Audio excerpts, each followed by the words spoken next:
NEET परीक्षा को लेकर बिहार में हुए छात्र प्रदर्शनों पर सीवान की पुलिस कार्रवाई का मामला सुप्रीम कोर्ट तक पहुंच गया है। सरकार ने सुप्रीम कोर्ट में हलफनामा दाखिल कर पुलिस कार्रवाई पर अपना पक्ष रखा है। हलफनामे में सीवान में AK-47 से 4 राउंड फायरिंग का भी जिक्र है। सरकार के मुताबिक प्रदर्शन के दौरान एक कांस्टेबल भीड़ में फंस गया था। वो चारों तरफ से लोगों से घिर गया था। इसके बाद उसने अपनी AK-47 से हवा में 4 राउंड फायर किए। सरकार का कहना है कि इस फायरिंग में किसी को गोली नहीं लगी। हालांकि कांस्टेबल को इस मामले में निलंबित कर दिया गया है। उसके खिलाफ विभागीय जांच भी शुरू की गई है। बिहार सरकार के मुताबिक सीवान में प्रदर्शन के दौरान भीड़ लगातार बढ़ रही थी। मौके पर तैनात पुलिसकर्मी हालात संभाल नहीं पा रहे थे। इसके बाद अतिरिक्त पुलिस बल बुलाया गया। JP चौक के पास स्थिति और बिगड़ गई। इसी दौरान एक कांस्टेबल भीड़ के बीच फंस गया। वो भीड़ से घिर गया था। सरकार ने कहा कि इसके बाद कांस्टेबल ने AK-47 से हवा में 4 राउंड फायर किए। सरकार ने सुप्रीम कोर्ट को बताया कि AK-47 से चली गोलियों से किसी को चोट नहीं लगी। फायरिंग के बाद कांस्टेबल को निलंबित कर दिया गया। उसके खिलाफ विभागीय कार्रवाई भी शुरू कर दी गई है। सरकार ने माना कि AK-47 आमतौर पर भीड़ को नियंत्रित करने के लिए इस्तेमाल नहीं की जाती है। हलफनामे में कहा गया है कि AK-47 प्लाटून स्तर का हथियार है। इसका इस्तेमाल खास अभियानों में किया जाता है। सामान्य कानून व्यवस्था की स्थिति में इसका इस्तेमाल नहीं होना चाहिए। सरकार ने यह भी बताया कि बिहार के DGP ने AK-47 के इस्तेमाल को लेकर पुलिस को निर्देश दिए हैं। इस बीच तेजस्वी यादव 19 अगस्त को एक बड़ा मार्च करने जा रहे हैं। इसमें सीवान के SP को हटाए जाने की मांग कर रहे हैं।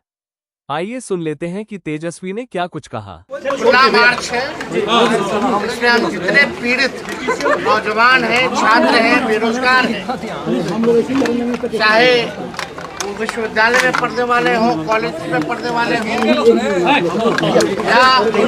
कोचिंग संस्थाओं में पढ़ने वाले लोग हों या कोई परीक्षा की तैयारी करने वाले छात्र हों, बिहार जो है पेपर लीक का केंद्र बनता जा रहा है।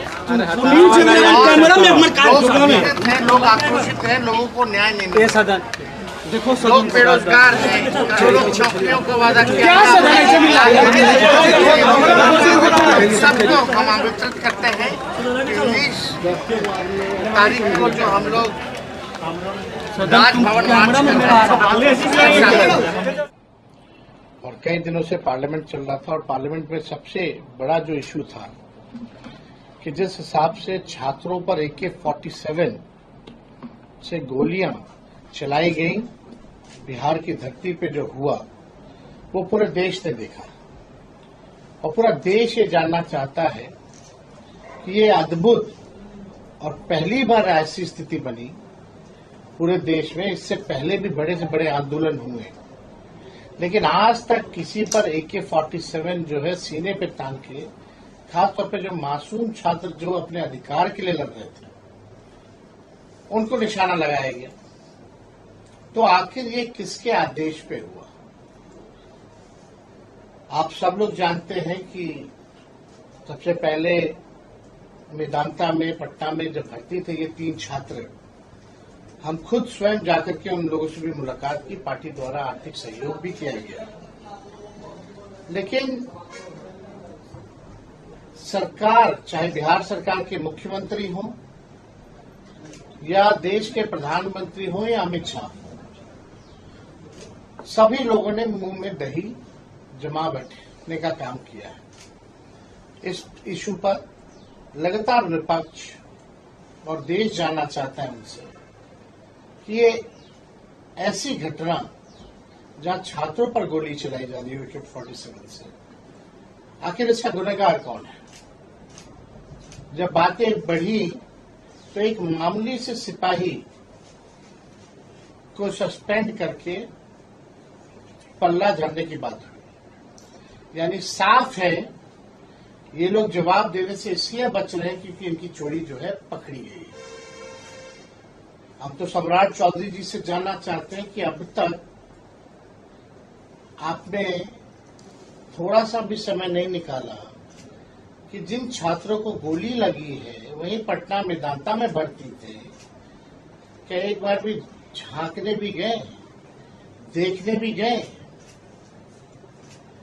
ना ही कोई सत्ता दल का लोग जो है, चाहे दो दो डिप्टी सीएम हो, मंत्री हो, कोई जो है उनको झांकने तक नहीं गया।